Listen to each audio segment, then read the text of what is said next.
धर्मयोद्धा गरुड़। अब तो तू प्रसन्न है ना? अपने पुत्र को नियंत्रित नहीं कर पाई, इस कारण आज मैं विपत्ति में फंस गई। ये सारा तेरा दोष है विंता।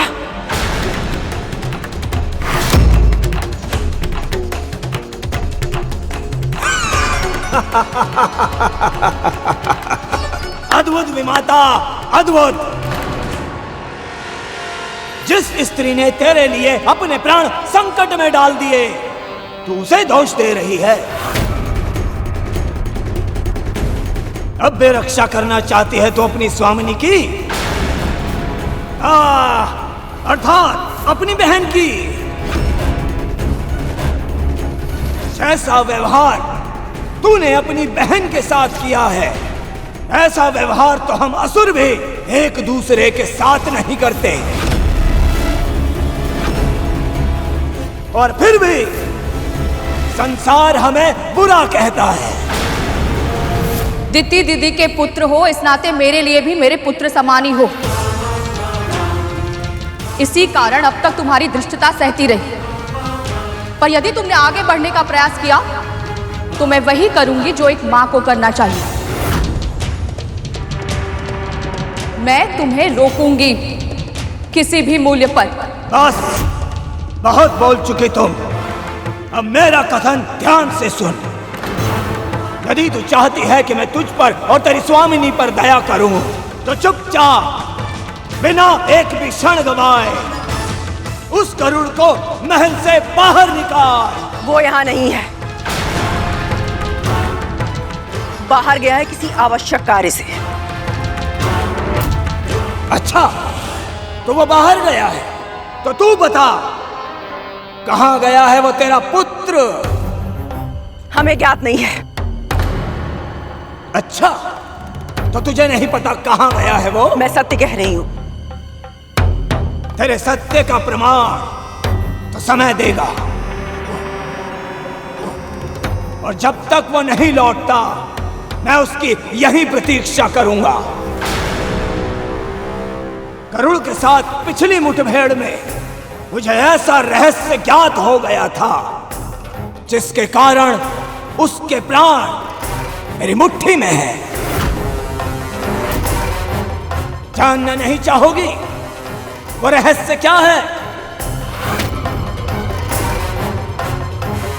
वो कहीं भी जाए, कितनी भी दूर जाए, किंतु लौटकर अपनी माता के पास अवश्य आता है।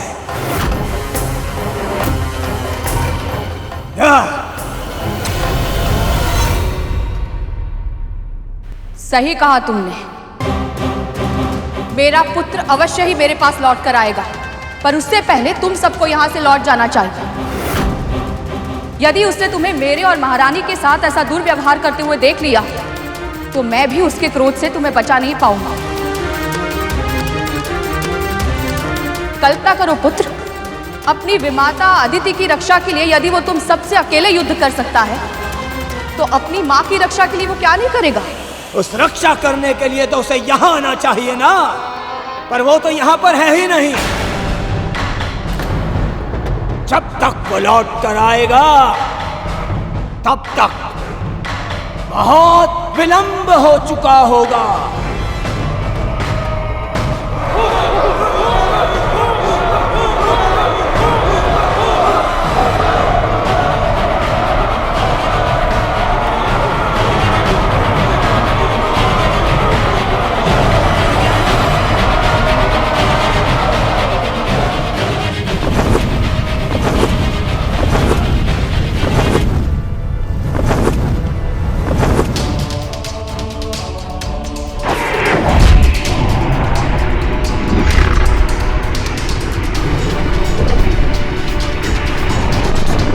ओम विष्णवे नमः।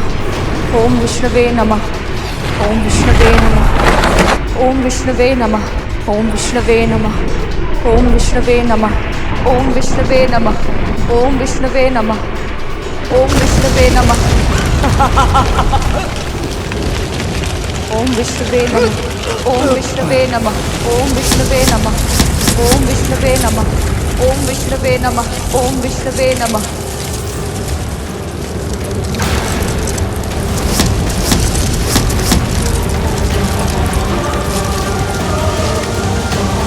ओम विष्णवे नमः।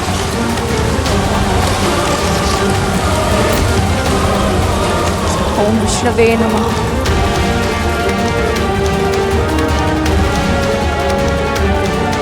ये बच कैसी गई? ओम विष्णवे नमः। ओम विष्णवे नमः।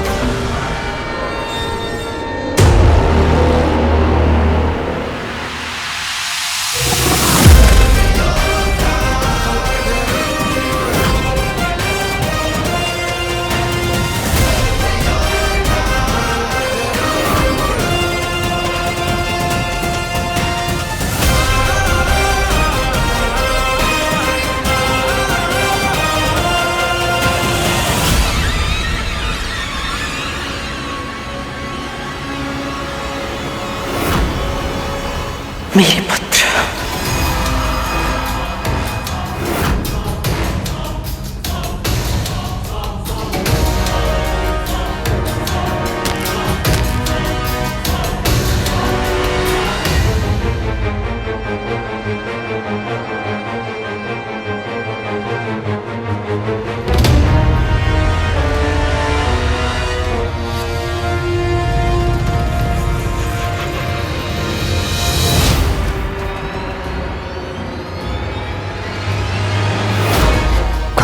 नाग एक साथ।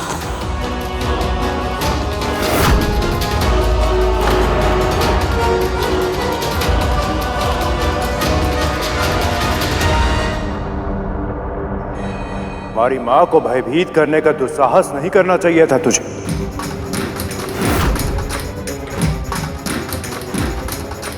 युद्ध का पहला नियम महिलाओं और बच्चों पर आक्रमण नहीं करना, और तूने वही नियम तोड़ दिया राहु। इसका दंड तुझे अवश्य मिलेगा।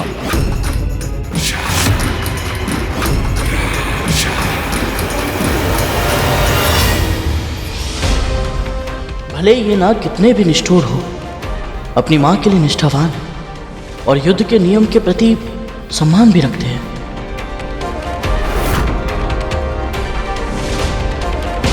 तूने इस महल पर आक्रमण करके बहुत बड़ी भूल की है। वैसे तो तुम्हारी असुरी सेना को पराजित करने के लिए मैं अकेला ही पर्याप्त था, और आज मेरे नाग भाई भी मेरे साथ हैं।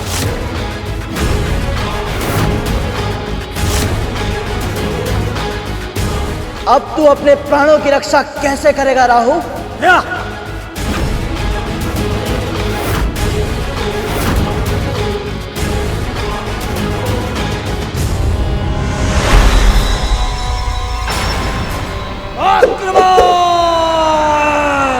आक्रमण!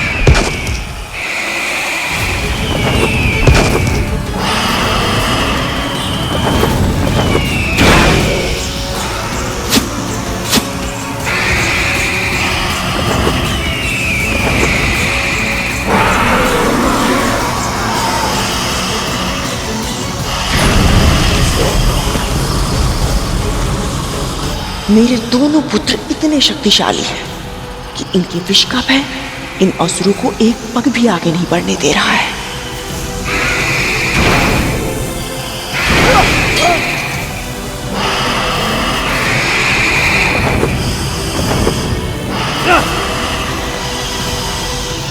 मुझे लगा था विशाल सेना देखकर सब घबरा जाएंगे और गरुड़ को मुझे सौंप देंगे, पर ये सब तो एक साथ मिलकर युद्ध कर रहे हैं।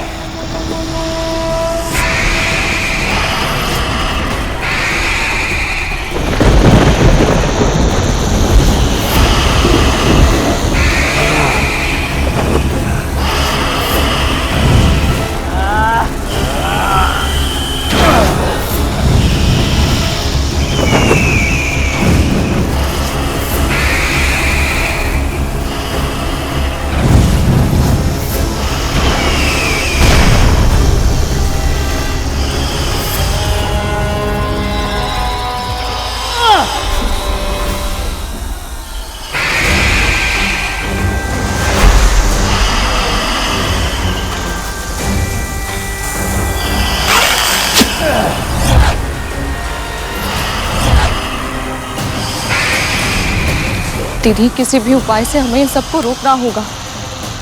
भाइयों का ऐसे एक दूसरे के रक्त का प्यासा हो जाना उचित नहीं है। किसी की भी मृत्यु हो सकती है। यदि ऐसा हुआ तो इसका दोषी तेरा पुत्र होगा। पर इस समय संकट केवल मेरे पुत्र पर नहीं है, आपके पुत्रों पर भी है और दीदी दीदी के पुत्रों पर भी। असुरों से शत्रुता करने में कोई समझदारी नहीं है दीदी। देवताओं और दानवों के मध्य युद्ध के कारण पहले ही भीषण विध्वंस हो चुका है। एक और युद्ध विनाशकारी सिद्ध होगा।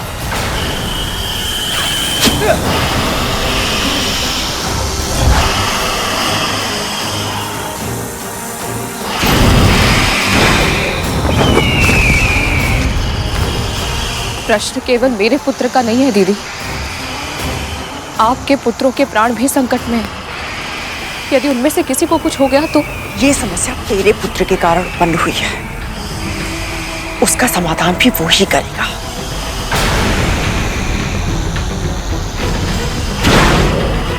दीदी, क्या कर रही हैं आप?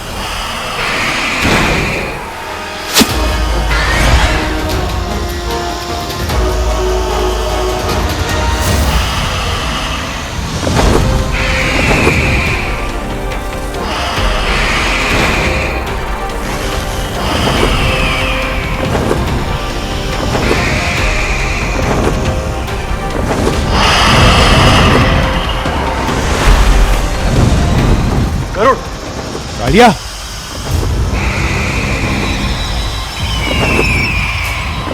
गरुड़ दास है हमारा। हम सबकी रक्षा करना इसका धर्म है, पर इसकी रक्षा करना हमारे लिए आवश्यक नहीं।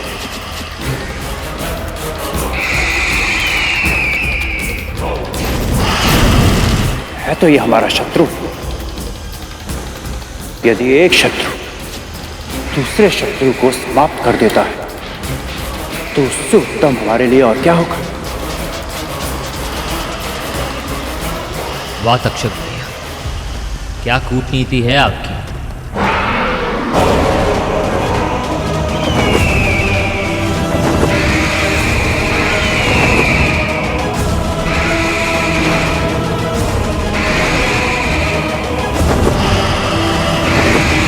रुक जाओ।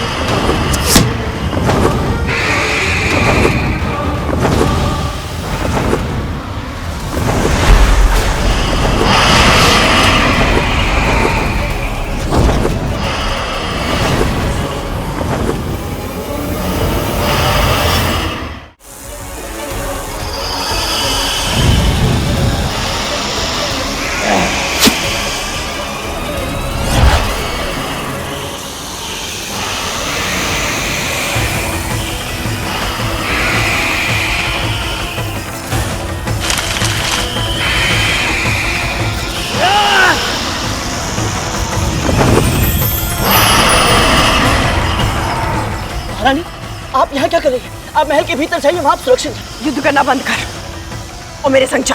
और कहाँ? प्रश्न पूछने का अधिकार तुझे नहीं है करूँ, मेरे साथ चल। ऐसे युद्ध के मध्य अपनी माँ को छोड़कर कैसे जा सकता हूँ मैं? तेरी माँ मेरी बहन भी है, उसे कुछ नहीं होगा। मेरी अनुपस्थिति में मेरे पुत्र उसकी रक्षा करेंगे। तक्षक कालिया,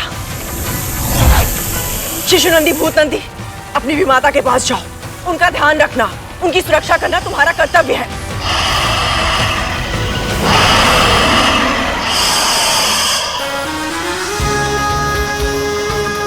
मेरी आज्ञा ना मानकर तू मेरी नहीं, अपनी माँ के संस्कारों की भी अवहेलना करेगा। भूल मत, मन से, वचन से, कर्म से भी तूने मेरे आदेशों का पालन करने का वचन दिया है मुझे।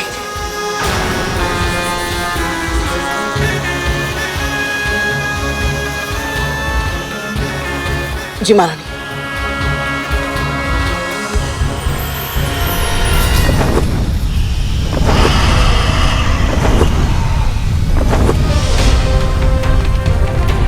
ये कहाँ गया?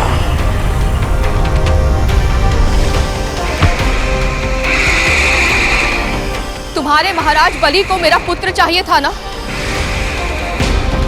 महारानी कद्रू स्वयं उसे उनके पास लेकर जा रही है। अब तुम इन सर्पों को छोड़ दो पुत्र। कहीं इसमें भी इन सब की कोई चाल तो नहीं, पता करना होगा। इतनी आसानी से नहीं, कभी नहीं।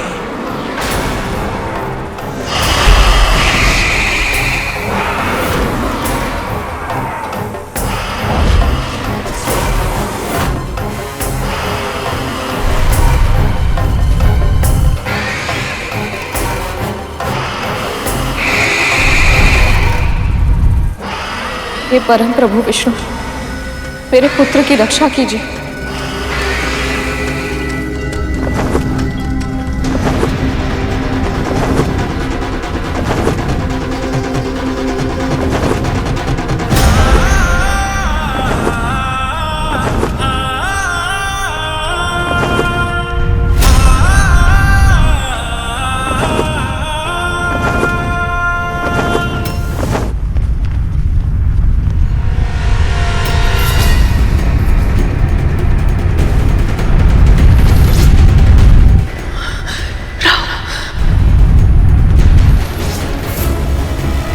महारानी, आप मुझे कस के पकड़ लीजिए।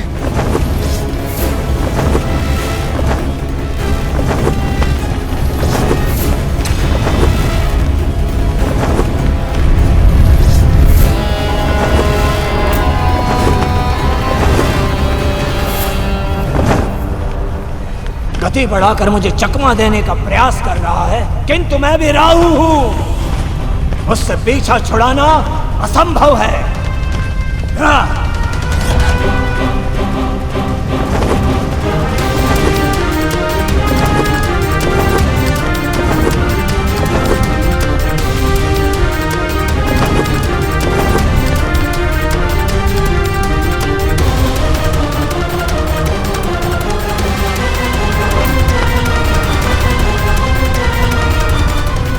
ये कहाँ गया?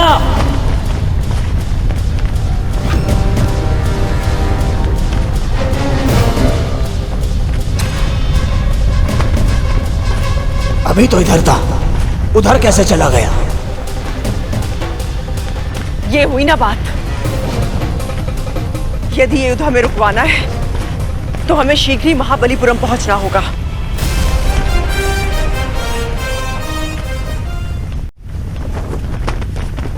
सूर्य के समान गति है मेरी, फिर भी ये पक्षी आगे निकल गया। मुझसे भी अधिक वेग से कैसे उड़ सकता है ये?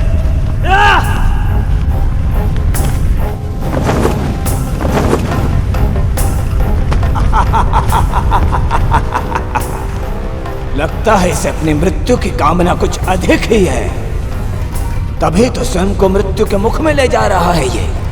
क्योंकि द्वारपाल तारकाक्ष के होते हुए कोई भी बाहरी प्राणी महाबलीपुरम में प्रवेश नहीं कर सकता। पर यदि कोई ऐसा करने का प्रयास करता है तो वो जीवित नहीं रह सकता।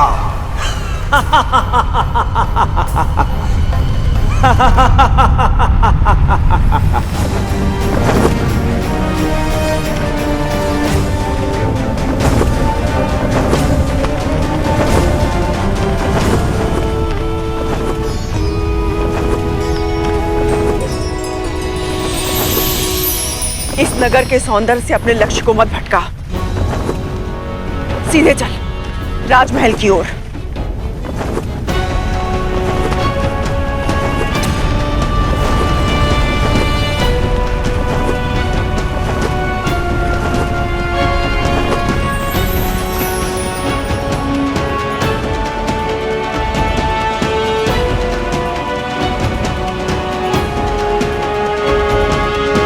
उड़ान भी ऊंची बढ़ता है, गति पर भी नियंत्रण है और भूमि पर भी इतनी कुशलता से उतरता है।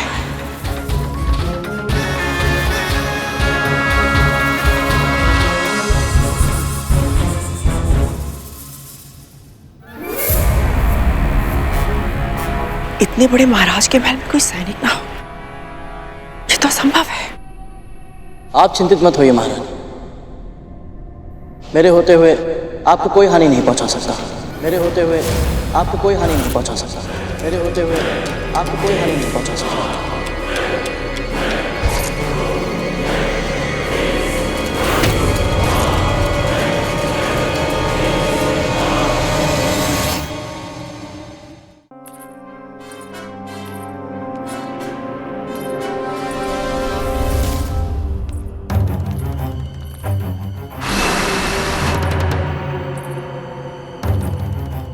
कितनी विचित्र शीत है।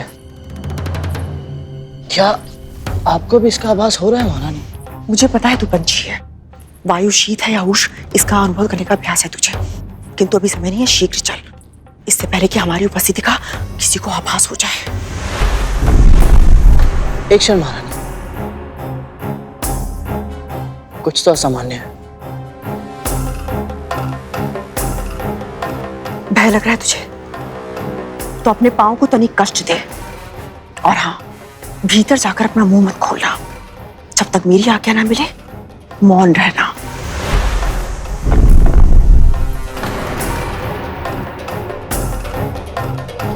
क्या हुआ?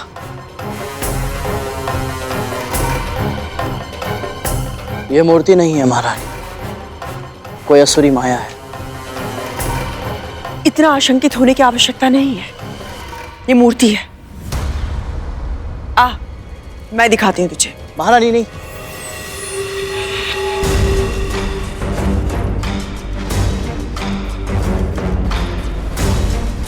महारानी रुकिए।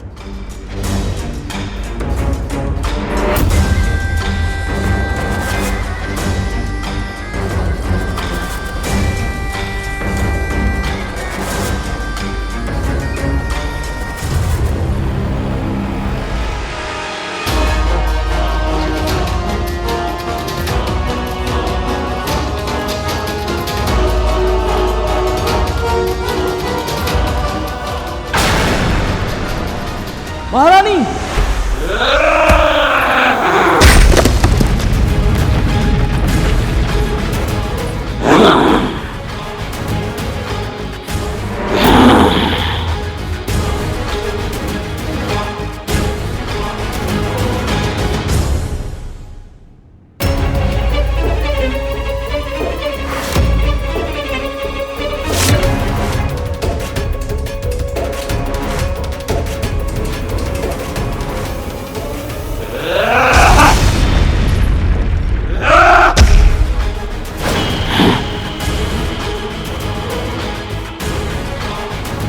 जिसके प्रहार से महाबलीपुरम की भूमि भी फट गई, उस भीषण असुर का वार ऐसे सह गया ये जैसे किसी ने फूल मारा हो।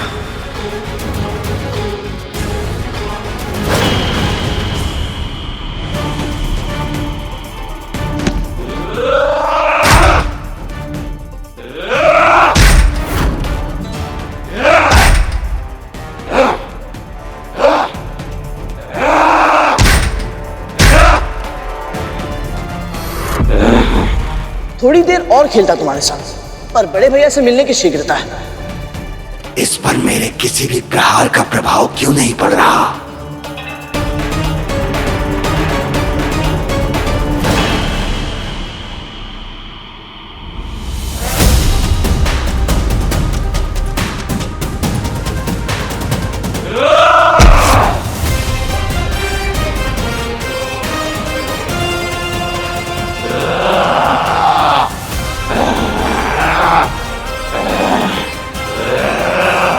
मेरी विमाता पर प्रहार करने का दुस्साहस दोबारा मत करना।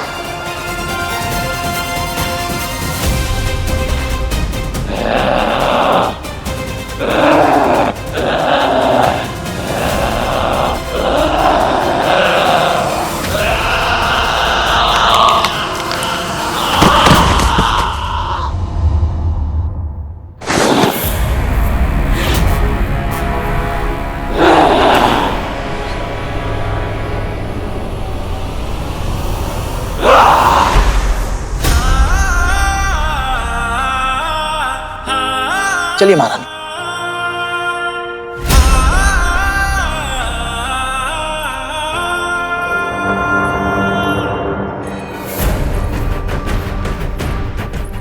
करुण ने द्वारकाक्ष को पराजित कर दिया, असंभव।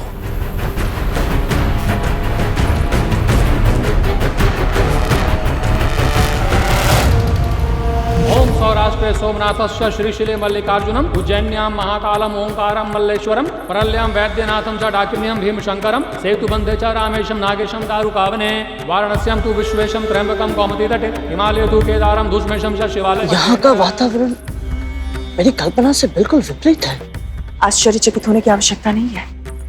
बलि असुर अवश्य है, किंतु दूसरे असुरों से बिल्कुल भिन्न है। वो एक पवित्र आत्मा है, अत्यधिक धार्मिक है, महादेव शिव शंकर का बहुत बड़ा भक्त है वो। यदि महाराज धर्म के अनुसार आचरण करते हैं तो फिर उनकी प्रजा इतनी क्रूर, इतनी निर्दयी क्यों है महारानी? राजा अपनी प्रजा के हृदय पर राज करने में विश्वास रखते हैं। वो अपनी जीवन शैली दूसरों पर नहीं थोपते हैं। उनके राज में सभी अपने स्वभाव के अनुसार असुरों की तरह आचरण करने के लिए स्वतंत्र हैं। वो स्वयं भी एक संयमी जीवन जीते हैं। अद्भुत।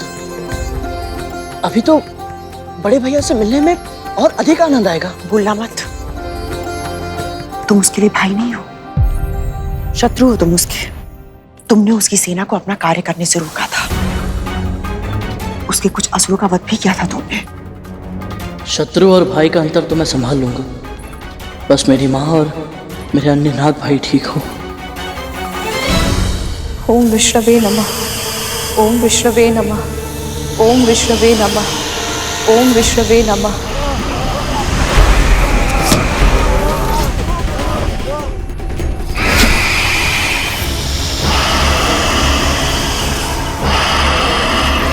ओम विष्णवे नमः।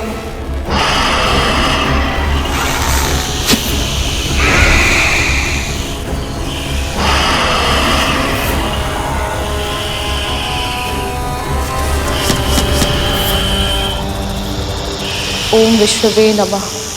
ओम विष्णवे नमः। ओम सौराष्ट्र सोमनाथस्य श्रीशिले मल्लिकार्जुनम उज्जैन्यां महाकालम ओंकारम मल्लेश्वरम परल्यम वैद्यनाथम च डाकिन्यम भीमशंकरम सेतुबंध च रामेशम नागेशम दारुकावने वाराणस्यां तु विश्वेशम त्र्यंबकम गोमती तटे हिमालयम तु केदारम धुष्मेशम च शिवालये एतानि ज्योतिर्लिंगानि सायं प्रातः पठेन्नरः स्मरणेन विनश्यति। ओम त्र्यंबकम यजामहे सुगंधिम पुष्टिवर्धनम उर्वारुकमिव बंधनान् मृत्योर्मुक्तिः। महाराज बलि तो स्वयं धर्म के मार्ग पर चलते हैं, तो फिर इन्होंने अदिति माँ की तपस्या भंग करने का प्रयास क्यों किया? सभी पुत्र मेरे शेषनाग और वासुकी के जैसे नहीं होते, जो धर्म और अपनी माँ की इच्छाओं में से किसी एक को चुने। बलि के लिए जितना महत्वपूर्ण उसका धर्म है, उतनी ही महत्वपूर्ण उसकी माँ की इच्छाएं भी है। उसने वही किया जो मेरी बहन दिति चाहती थी। वो राजा अवश्य है, किंतु सत्ता की कुंजी उसकी माँ के हाथों में है। इसलिए यदि हमें युद्ध रोकना है तो बलि से अधिक उसकी माँ को मनाना होगा। बिल्वपत्रम समर्पणाम।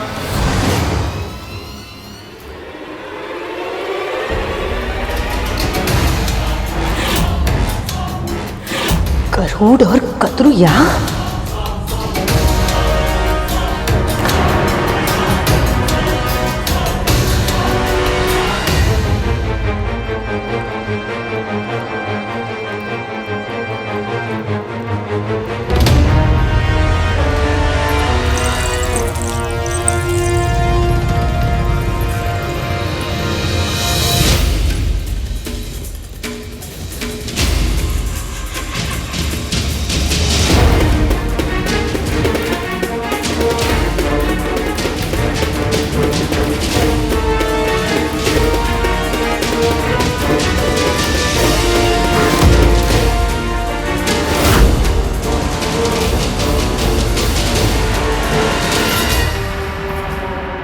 तुम यहाँ पे क्या कर रही हो कद्रू?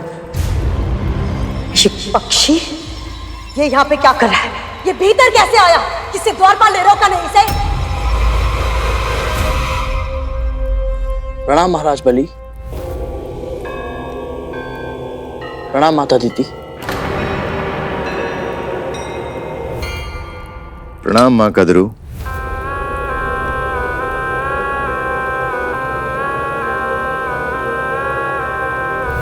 कद्रू, बिना बुलाए आने का क्या अर्थ होता है? बिना बुलाए तो सेना तुमने भी भेज दी थी मेरे महल में। तुम्हें क्या लगता था कद्रू? ये पक्षी ये असुरों के साथ युद्ध करेगा, उनका वध करेगा और हम इसे इसके अपराधों का दंड भी नहीं देंगे? क्षमा कीजिए राजमाता, यदि आपको दंड देना ही था तो केवल मुझे दंड देती। मेरी माँ को, विमाता को मेरे नाग भाइयों को सम्मिलित करने की आवश्यकता क्या थी? उन्हें इन सब में सम्मिलित होने की कोई आवश्यकता नहीं है। पर वो तो पहले से ही सम्मिलित हो चुके हैं। तुम्हारे पुत्र राहु ने केवल विंता को ही नहीं, मुझे भी धमकी दी थी। इसी कारण मेरे पुत्र और तुम्हारे पुत्र आपस में युद्ध कर रहे हैं।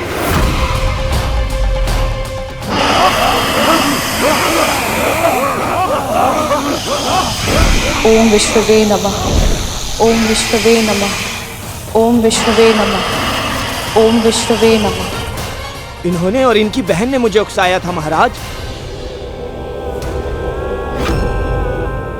ये दोनों इस पक्षी की सहायता कर रही थी।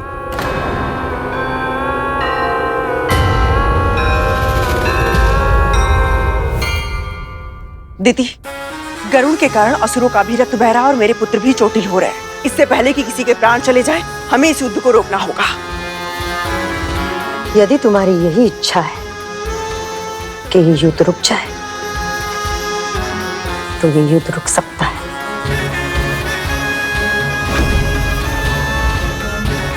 अच्छा किया जो इस पक्षी को हमारे पास लेकर आ गई। अब इसे हमें सौंप दो।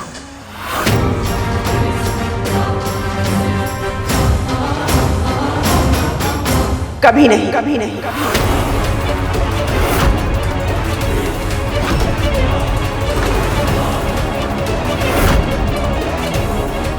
बड़ी माँ मेरी रक्षा करने का प्रयास कर रही है, पर क्यों?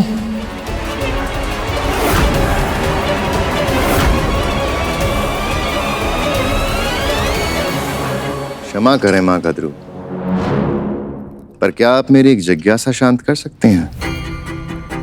अवश्य महाराज बलि। अब से कुछ दिन पहले आप चाहती थी कि हम असुर गरुड़ का अंत कर दें, और अब जब हम अपना प्रतिशोध लेना चाहते हैं तो आप हमें रोक रही हैं। ऐसा क्यों माँ कद्रू? तब से अब तक ऐसा क्या बदल गया आप दोनों के बीच? बहुत कुछ। अब ये स्वतंत्र उड़ने वाला पंछी नहीं रहा, अब ये दास है मेरा। अब ये दास है मेरा। अब ये दास है मेरा।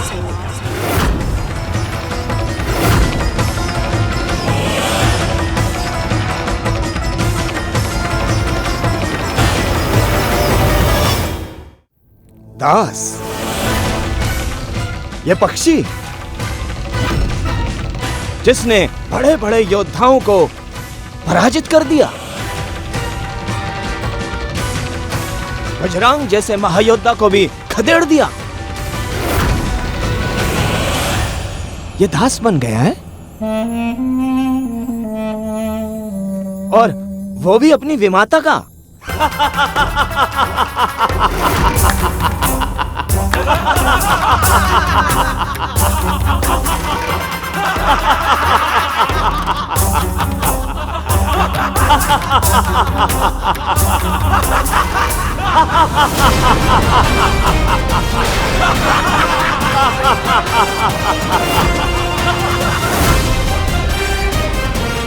मुझे धैर्य दीजिए माँ। मन को स्थिर करना है तो विचारों को स्थिर करना सीख। जब कभी तुझे क्रोध आए या मन विचलित हो जाए तो अपने गुरु का ध्यान धर। उनकी वाणी, उनकी शिक्षा और उनके दिए हुए संस्कारों के बारे में सोच। ऐसा करने से तेरा आवेग शांत हो जाएगा और फिर मन अपने आप स्थिर हो जाएगा।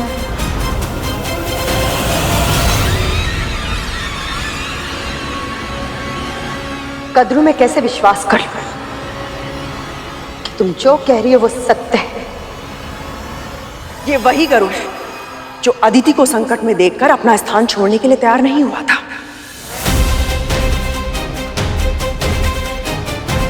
स्वयं से पूछ कर देखो, मैं जो बोल रही हूं यदि वो सत्य नहीं है तो ये अपनी मां को युद्ध स्थल में अकेला छोड़कर तुम्हारे सामने इस तरह नहीं खड़ा होता।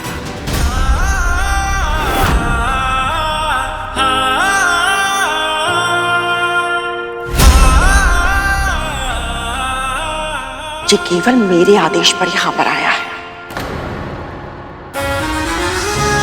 क्योंकि इसकी मां और स्वयं भी मेरे हाथों की कठपुतलियां हैं।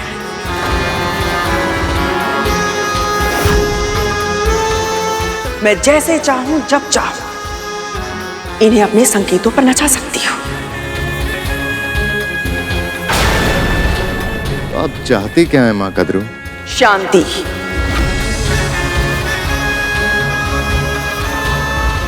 यदि यह युद्ध इसी तरह चलता रहा तो आपके असुर भी घायल होंगे और मेरे पुत्र भी। आप जानते हैं कि गरुड़ ने किस तरह असुर सेना को पराजित कर दिया था।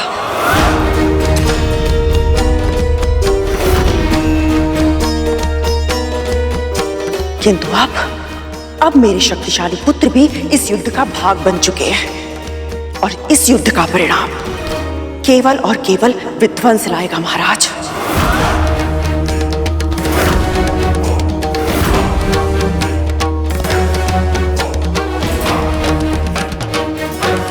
दोनों ओर के योद्धा अपने प्राण गंवा देंगे। इसलिए इस युद्ध को समाप्त करने में और मेरे पुत्रों को कभी भी कोई ना हानि पहुंचाने का यदि आप मुझे वचन देते हैं तो मैं भी आज आपको एक वचन देती हूं। आज के बाद मेरा ये दास गरुड़ असुरों के लिए संकट का कारण कभी नहीं बनेगा।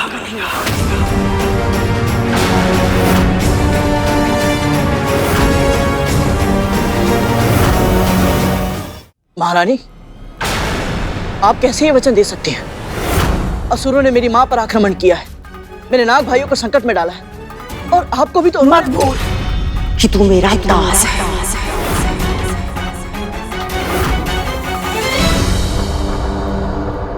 और जब तक दासों को आज्ञा नहीं दी जाए वो बीच में नहीं बोलते।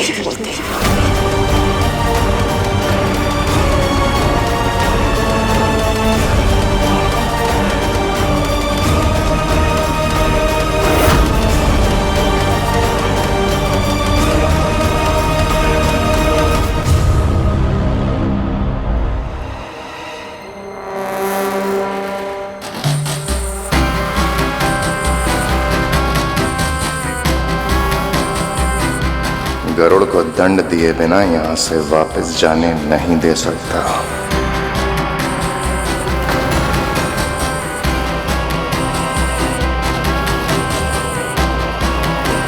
तो क्या निर्णय लिया आप दोनों ने?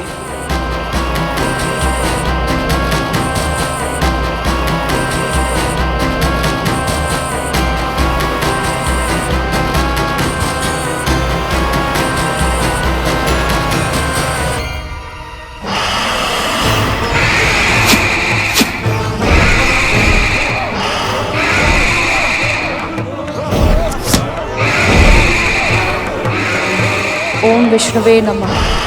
ओम विष्णुवे नमः। हमें आपके निर्णय की प्रतीक्षा है महाराज बलि।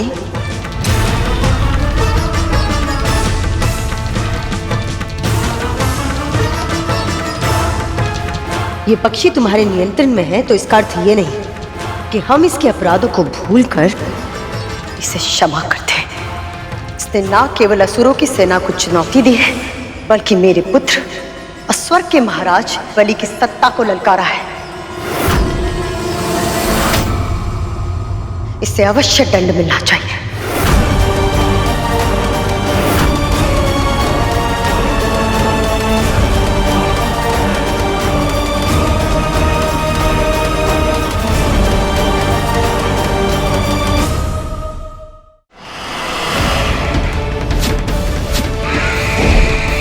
ओम विष्णवे नमः। ओम विष्णवे नमः।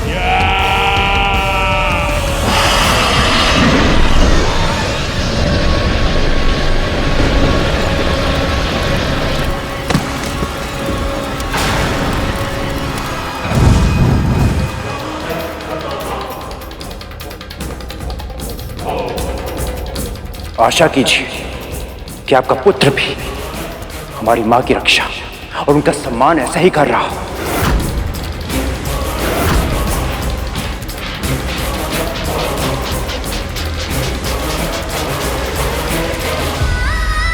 न जाने मेरे गरुड़ के साथ वहां क्या हो रहा होगा। हमें आपके निर्णय की प्रतीक्षा है महाराज बलि। ये पक्षी तुम्हारे नियंत्रण में है, इसका अर्थ ये नहीं कि हम इसके अपराधों को भूलकर इसे क्षमा करते हैं। इसने ना केवल असुरों की सेना को चुनौती दी है, बल्कि मेरे पुत्र और स्वर्ग के महाराज बलि की सत्ता को ललकारा है। इसे अवश्य दंड मिलना चाहिए।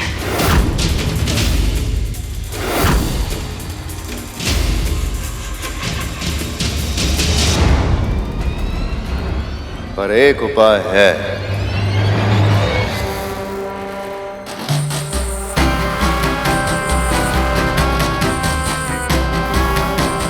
यदि गरुड़ अपने घुटनों के बल बैठ के हमसे क्षमा की याचना करे और यह प्रण ले कि दोबारा कभी हमारे मार्ग में नहीं आएगा,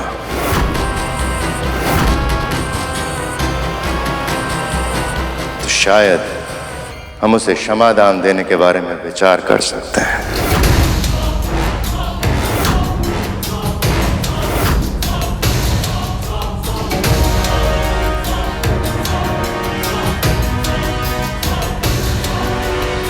सुना नहीं तूने?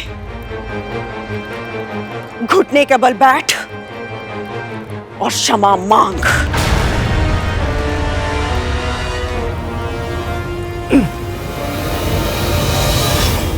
ये आदेश है मेरा गरुड़।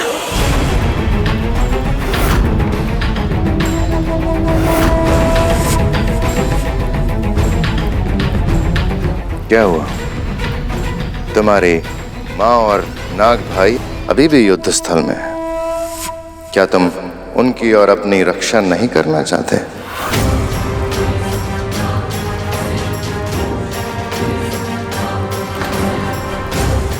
मेरी माँ की सुरक्षा से अधिक महत्वपूर्ण मेरे लिए और कुछ नहीं है। फिर चाहे उसके लिए मुझे अपने प्राण देने पड़े या अपना आत्मसम्मान खोना पड़े। किंतु महाराज, मेरी माँ ने मुझे सिखाया है कि किसी भी त्वरित लाभ के लिए या केवल वाद विवाद को समाप्त करने के लिए क्षमा मांगना उचित नहीं।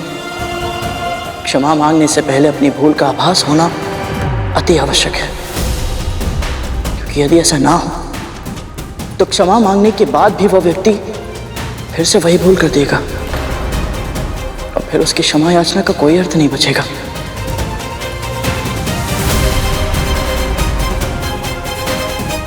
और यह सत्य है महाराज, अदिति मां की रक्षा करने के निर्णय को मैं अनुचित नहीं समझता। यदि आवश्यकता हो तो मैं फिर से करूंगा, सहर्ष करूंगा।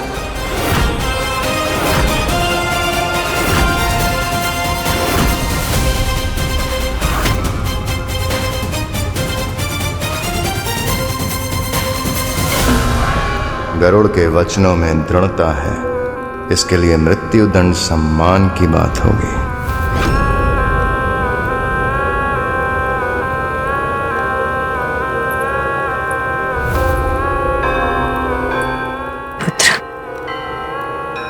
किस बात की प्रतीक्षा है?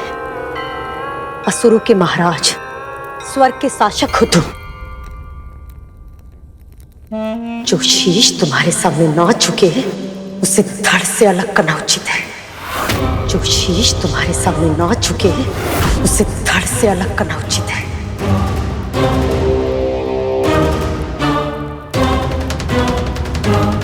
दास होकर भी इतना अभिमान। तेरे लिए मैंने अपने और अपने पुत्रों के प्राणों को संकट में डाला है, और तू एक विनीत भाव से क्षमा भी नहीं मांग सकता। जब से इसकी मां दासी बनी है, उसने किसी आदेश की अवहेलना नहीं की। और एक ये है, ना तो उसने दास होने का धर्म निभाया, ना पुत्र होने का कर्तव्य।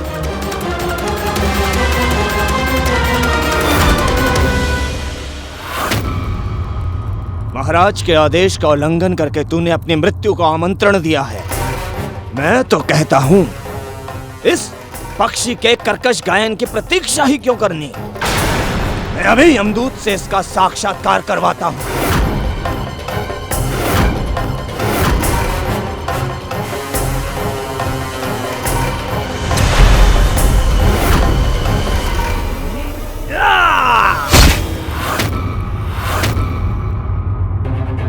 हे परम प्रभु विष्णु, मेरे पुत्र की रक्षा कीजिए, रक्षा कीजिए मेरे पुत्र की।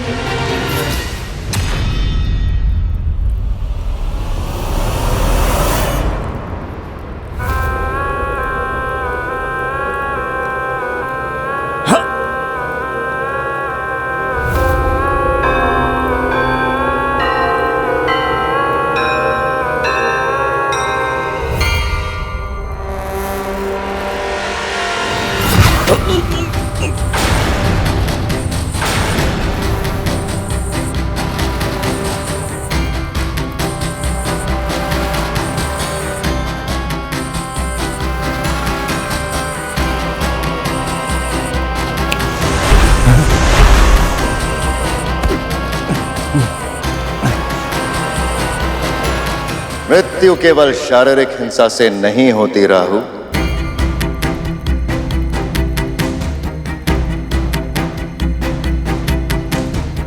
व्यक्ति अपना आत्मसम्मान खो के भी मृतक समान हो जाता है।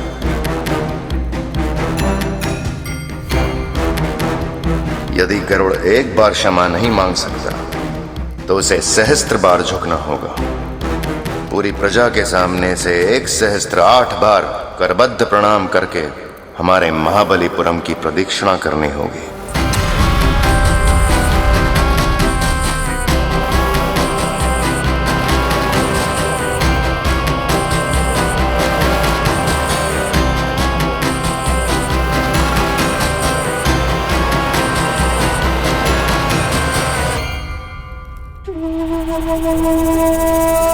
ज्ञात नहीं इसके पीछे इनकी क्या मंशा है, किंतु मां की रक्षा के लिए मैं कोई भी दंड भुगत सकता हूं।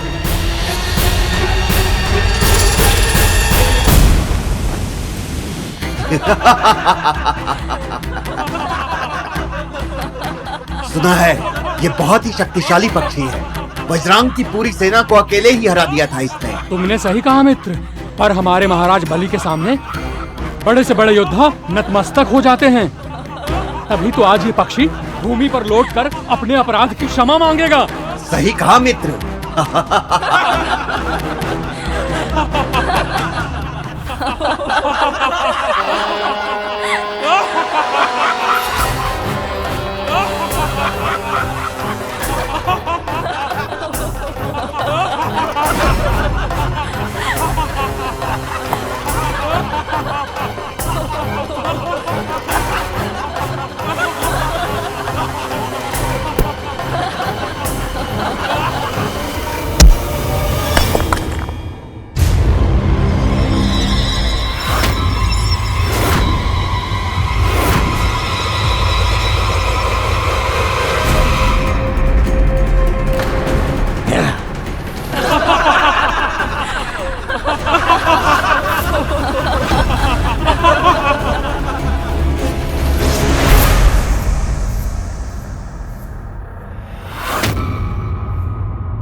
गरुड़, ये कोई साधारण पत्थर नहीं है, ये शालिग्राम है, प्रभु श्री विष्णु का प्रतीक रूप। ऐसी शिलाओं को बहुत पवित्र माना जाता है, क्योंकि प्रभु के निशान इन पर कोई मानव नहीं बनाता, अपने आप बन जाते हैं समय के साथ प्रभु की कृपा से।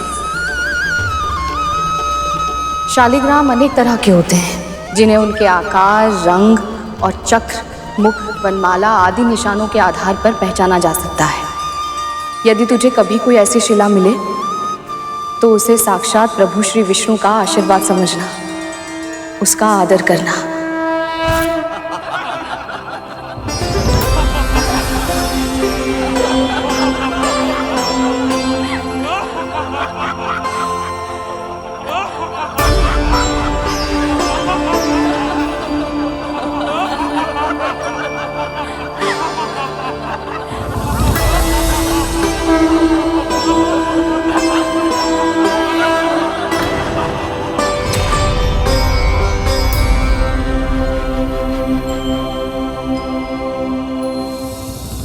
ओम विष्णवे नमः।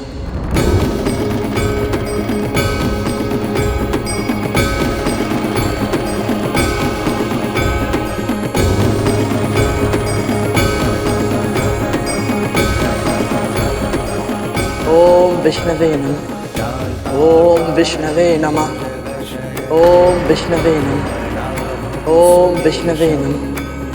ओम विष्णवे नमः। ओम विष्णवे नमः। ओम विष्णवे नमः। ओम विष्णवे नमः।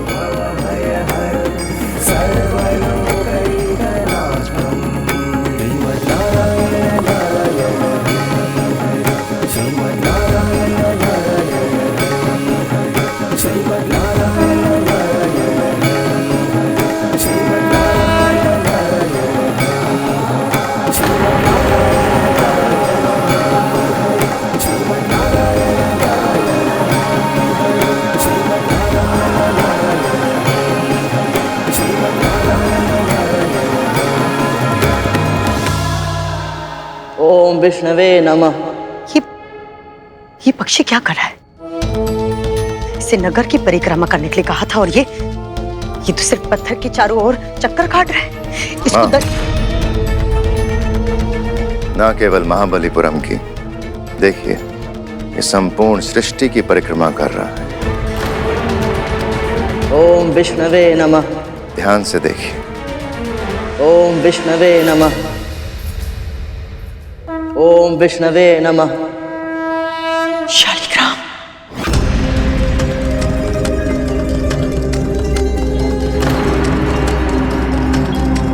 ओम विष्णवे नमः।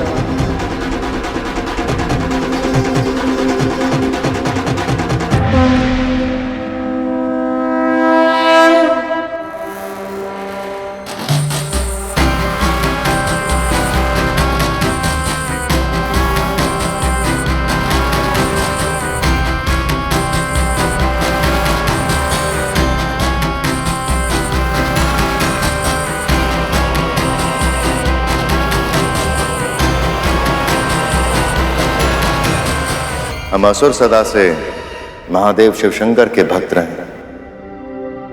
किंतु आज तुमने शालिग्राम की परिक्रमा करके भगवान विष्णु को भी यहाँ स्थापित कर दिया है। आज से महाबलीपुरम में भगवान विष्णु की भी भक्ति होगी।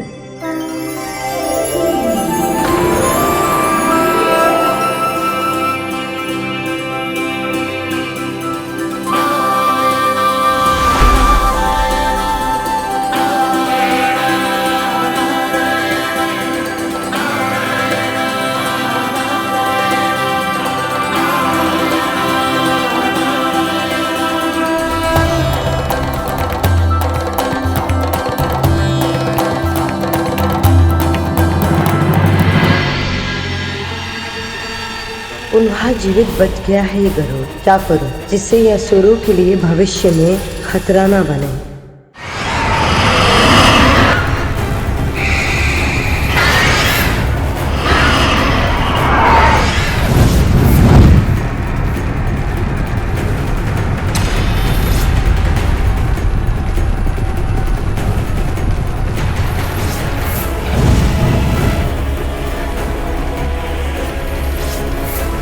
बच क्या रहा हो?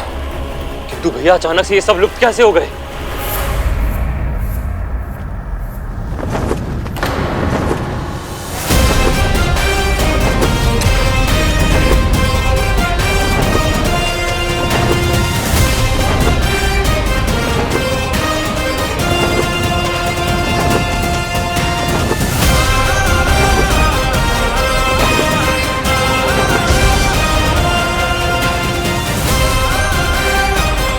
प्रभु, आपका कोटि कोटि धन्यवाद।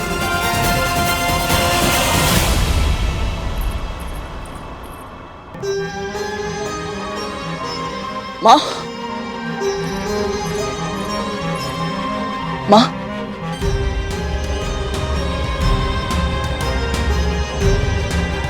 इसे छोड़िए माँ, आप सकुशल हैं।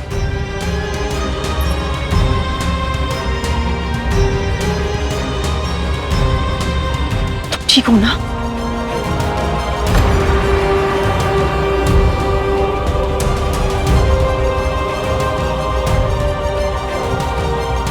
आज तुम दासों के लिए मैंने मेरे पुत्रों के प्राणों को दांव पर लगाया है।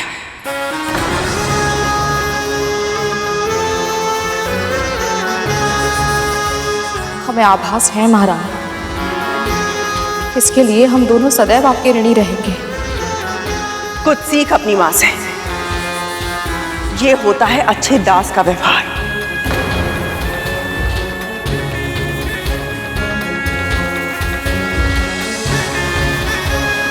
और तूने इस ऋण को स्वीकार किया, बहुत अच्छा किया। पर अपने पुत्र को समझाना।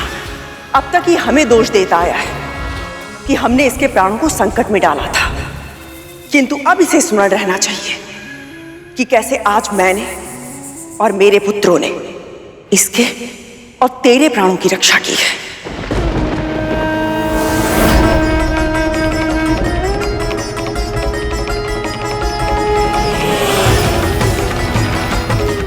महारानी, मैं सच्चे हृदय से आप सबका आभारी हूं।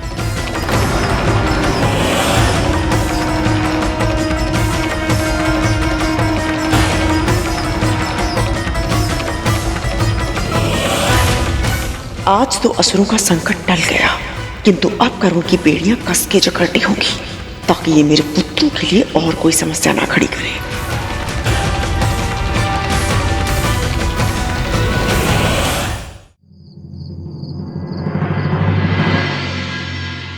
माया भी बहुत ढीठ है।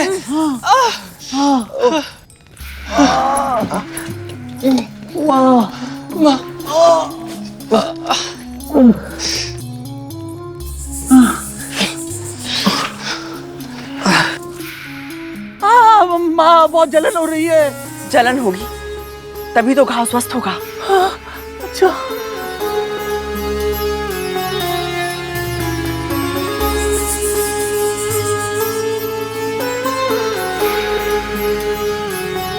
माँ, सत्य कहूं, जब आप अचानक से गरुड़ के साथ चली गई तो मैं भी सोच विचार में पड़ गया। महाराज बलि से अकेले मिलने जाने का निर्णय आपको संकट में डाल सकता था। माँ, आपने ऐसा क्यों किया? क्योंकि वो अपने पुत्रों से बहुत प्रेम करती हैं।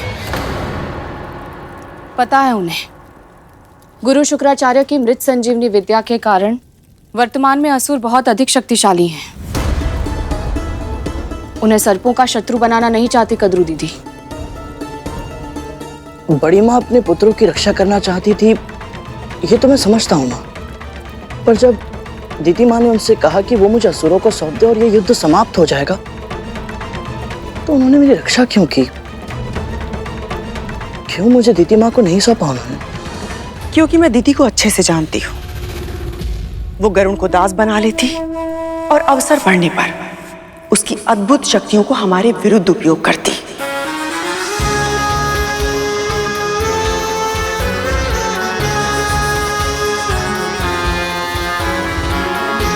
गरुड़ उसके लिए एक अचूक शस्त्र बन जाता और हमारे लिए एक भीषण संकट।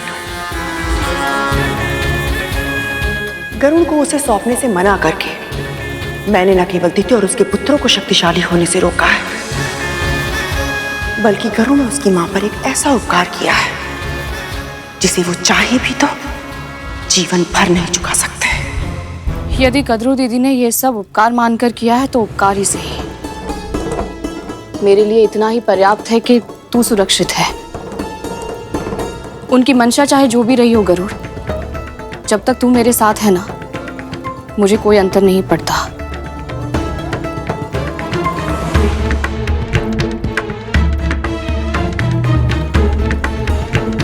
किंतु मुझे अंतर पड़ता है माँ। आखिर ऐसा क्या चल रहा है उनके मस्तिष्क में? शीघ्र ही मुझे कुछ ऐसा करना होगा कि गरुड़ और उसकी मां मेरे हाथों की कठपुतलियां बनकर रह जाएं।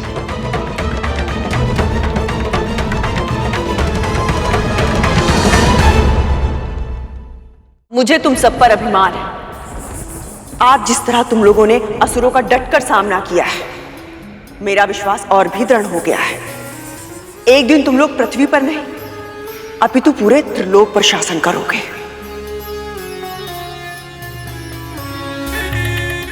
आज तुम सबने जो कौशल दिखाया है, तुम्हारे पिता को तुम पर गर्व होगा और प्रसन्नता भी कि किस तरह मैंने उस गरुड़ के प्राणों की रक्षा की। मैं उनसे भेंट करके आती हूँ। माँ, लेकिन मेरे मन में एक प्रश्न था। हाँ माँ, वो हम जानना चाहते थे कि ऊंचे आकाश में उड़कर आपको कैसा लगा?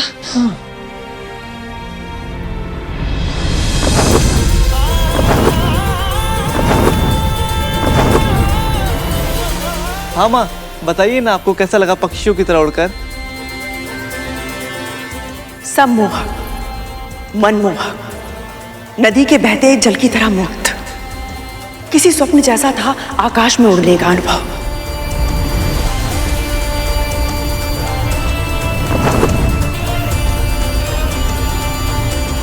धरती से देखो तो आकाश के बादल कितने सुंदर दिखाई देते हैं, पर जब ऊपर आसमान में उन बादलों के बीच उनके साथ साथ होने का आभास हो तो वो अनुभूति अद्भुत है, अकल्पनीय है।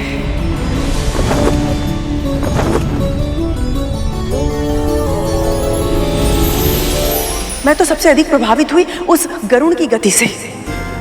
वो इतनी तीव्र गति से उड़ता है कि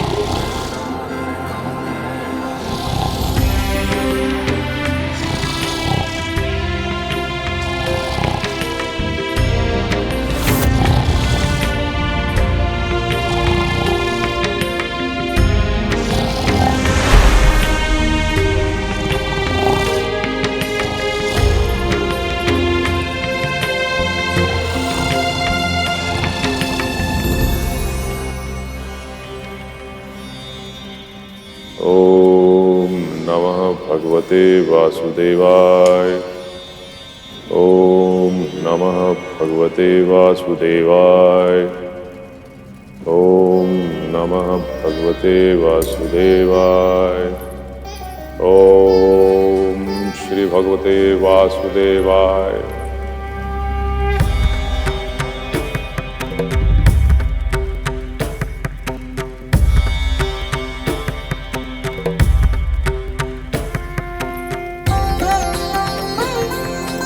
कल्याण हो देवी, इस समय यहाँ कैसे आना हुआ? मैं आपको सूचित करना चाहती थी स्वामी कि असुरों ने हमारे महल पर आक्रमण कर दिया था, किंतु हमारे पुत्रों ने बहुत ही वीरता के साथ युद्ध किया और विंता की रक्षा की। इसी बीच मैं गरुड़ को लेकर महाराज बलि के पास गई और उनसे युद्ध समाप्त करके शांति की स्थापना करने में सफलता प्राप्त की। असुर तो गरुड़ को प्राणदंड देना चाहते थे, किंतु मैंने उन्हें समझाया और गरुड़ की रक्षा की। आपने नहीं, गरुड़ की रक्षा उसकी मां की प्रार्थनाओं और स्वयं भगवान श्री विष्णु ने की।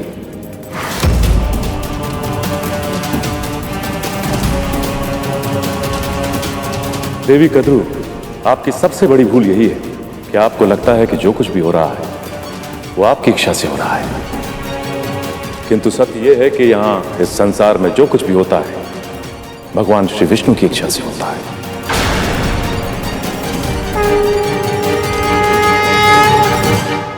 कम से कम आज तो मेरे प्रयासों की प्रशंसा करते थे स्वामी।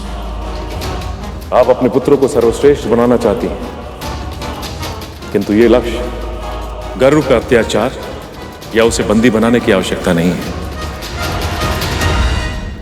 उसका जन्म महान उद्देश्यों के लिए हुआ है और उसमें से सबसे बड़ा उद्देश्य है उसकी मां को दास्तां से मुक्त कराना।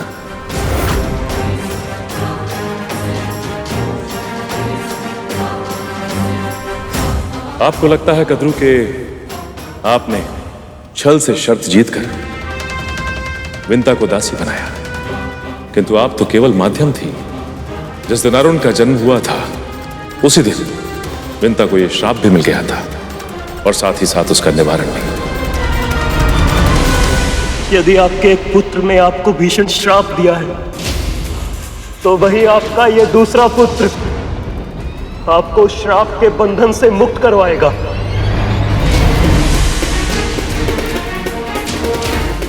गरुड़ ऐसा प्राणी है जिसने असुरराज बलि के एक दंड को भी पुण्य अर्जित करने का माध्यम बनाया। उसमें अद्भुत बुद्धि है। आप केवल उसके तन को दास बना सकती हैं, किंतु चाह कर भी आप उसके मन और मस्तिष्क को अपना बंदी नहीं बना सकती। अपनी मां को मुक्त कराना उसकी नियति है और वो अपने इस उद्देश्य को पूरा करके रहेगा।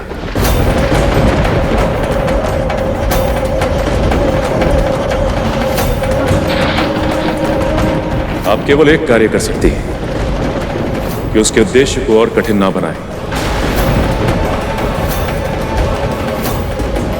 मैं यहाँ आई थी कि स्वामी के समक्ष अपने पुत्रों के पराक्रम की प्रशंसा कर सकूं, किंतु वे खुद गरुड़ का पक्ष लेकर बात कर रहे हैं। नमो भगवते वासुदेवाय।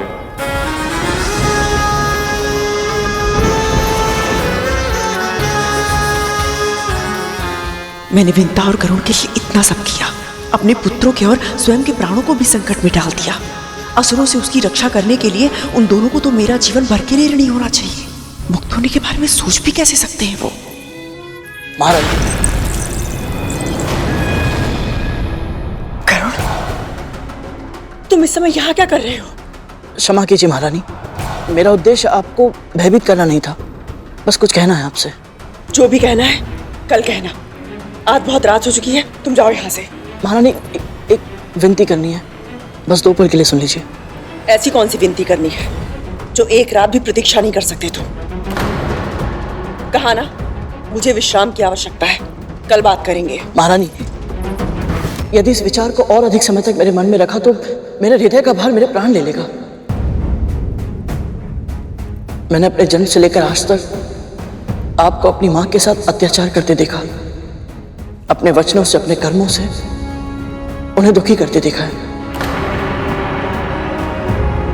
पर आज जब आपने दीदी मां को मुझे सौंपने से मना कर दिया, तब मुझे आभास हुआ महारानी कि आपके व्यक्तित्व के और आयाम भी है जो इस बाहरी आवरण के पीछे छिपे हैं। आज तक मैंने एक अत्याचारी महारानी को देखा था, पर आज एक बड़ी बहन को देखा जिन्होंने अपने पुत्रों को आदेश दिया कि वो उनकी छोटी बहन की रक्षा करे। आज पहली बार मैंने अपनी विमाता को देखा जो मेरे प्राणों की रक्षा करने के लिए स्वयं शत्रुओं के सामने दीवार बनकर खड़ी हो गई। आज पहली बार मैंने एक मां को देखा जो अपने पुत्रों से इतना स्नेह करती है कि उनके भविष्य की सुरक्षा के लिए उन्होंने अपना जीवन दांव पर लगा दिया। इसे प्रशंसा कहते हैं गरुड़। तुम्हें तो विनती करनी थी ना? विनती करनी है, पर आपके भीतर छिपी अपनी बड़ी मां से विनती करनी है मुझे। मेरी मां को उनका जीवन लौटा दीजिए, उन्हें अपनी दास्ता से मुक्त कर दीजिए बड़ी मां।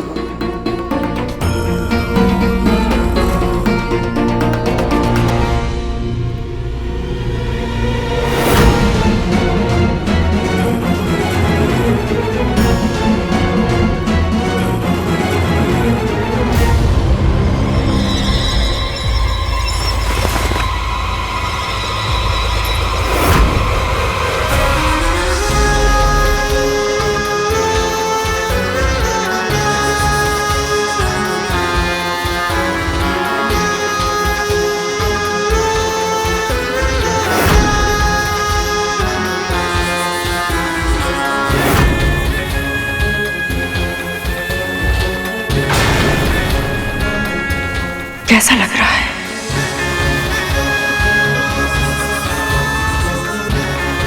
अच्छा नहीं लग रहा है ना? किंतु जिसका जो स्थान होता है उसे वही शोभा देता है।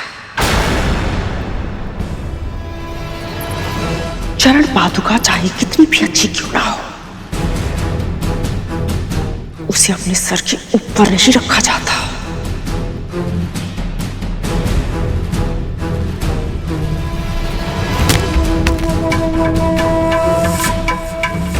आज तो तूने ये दुस्साहस कर लिया, किंतु फिर कभी तेरी जीवा में तो क्या, तेरे मस्तिष्क में भी ये विचार नहीं आना चाहिए, कभी नहीं।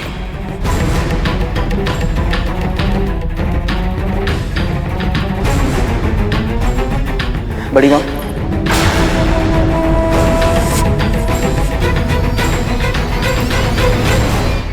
बड़ी माँ नहीं, महारानी।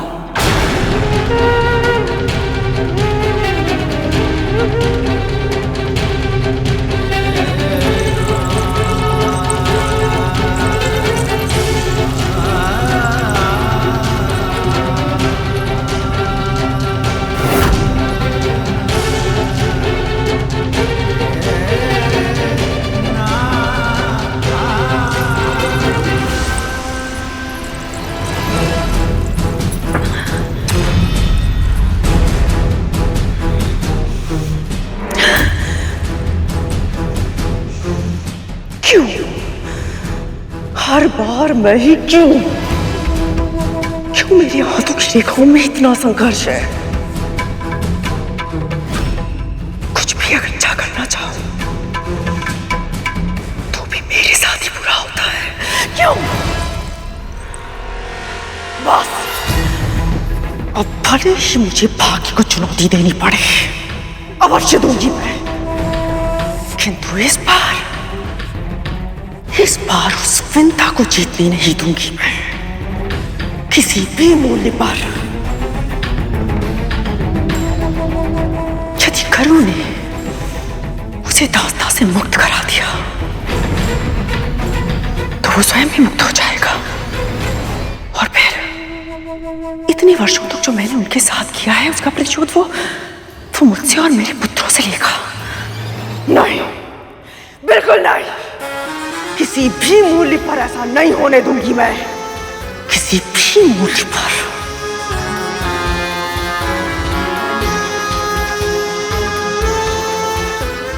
करूँ तो क्या? कैसे उस पंछी को अपना पिंजरा छोड़ने से रोकूं मैं? कैसे रोकूं उसे मुक्त आकाश में उड़ने से? कैसे?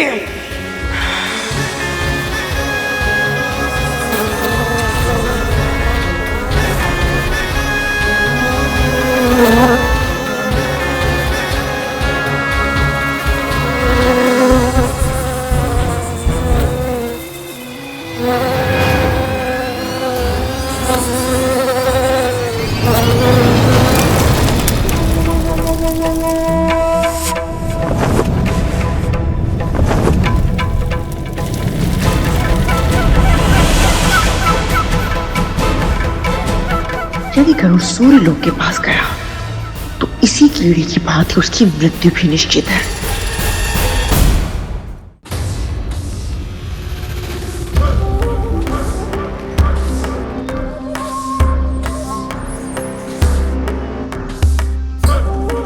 गरुड़ सुनो ना, तख्तू भैया, धूमल भैया,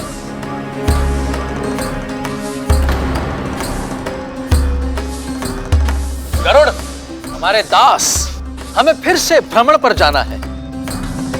जो आज्ञा स्वामी। पर आज हम रथ से नहीं जाएंगे। हाँ हाँ। तो फिर? जब दास आकाश में उड़ सकता हो तो भूमि पे भ्रमण करने की क्या आवश्यकता? वहां तक तो भैया, ये तो बिल्कुल तक्षक भैया का स्वर है। यदि तुम्हें ऐसे और भी स्वर सुनने हैं तो तुम्हें हम सबको आकाश भ्रमण पर ले जाना होगा। आज का ये दिन बहुत शुभ है दीदी।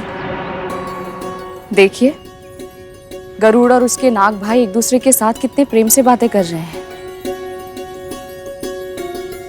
क्या ऐसा नहीं हो सकता कि इनके संबंध सदैव ऐसे ही रहे, स्नेह से भरपूर? तुमने तो मेरे मुंह की बात छीन ली। मैं भी ऐसा ही सोच रही थी। सच? बिल्कुल सच। बहन,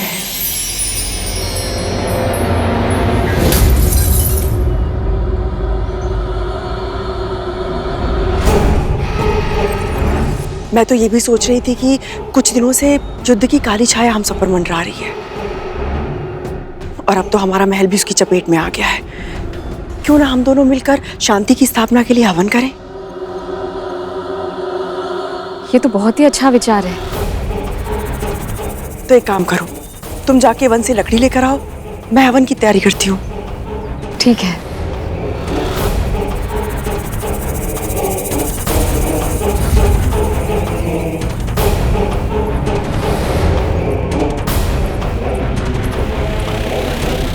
गरुड़, तुम कहाँ जा रहे हो?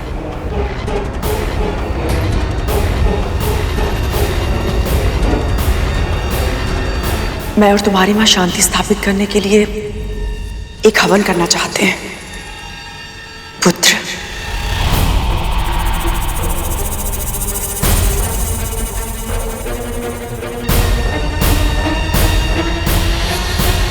और उसके लिए तुम्हें एक विशेष सामग्री लानी होगी। आदेश दीजिए महाराज।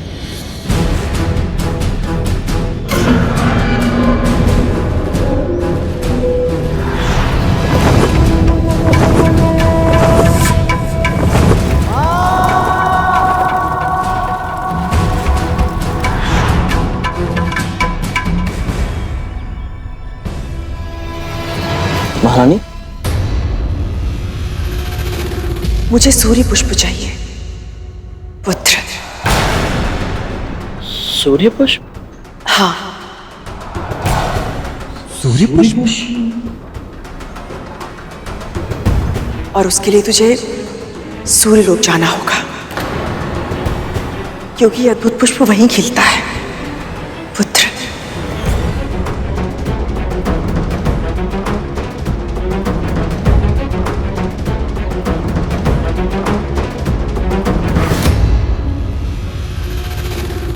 किस सोच में पड़ गए तुम? अपनी मां की दास्तां के अतीत को जानने के लिए तुम वैकुंठ तक चले गए थे, किंतु अपनी माता की एक छोटी सी इच्छा पूरी करने के लिए सूर्यलोक तक नहीं जा सकते, पुत्र।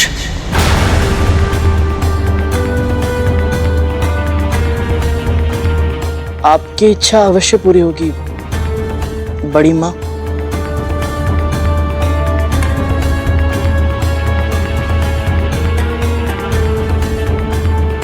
आपने जो कार्य दिया था उसे क्षण भर में समाप्त करके शीघ्र ही जाता हूँ। फंस गया पंछी पिंजरे में। अब गरुड़ नाम की समस्या का हमेशा हमेशा के लिए समाधान हो जाएगा।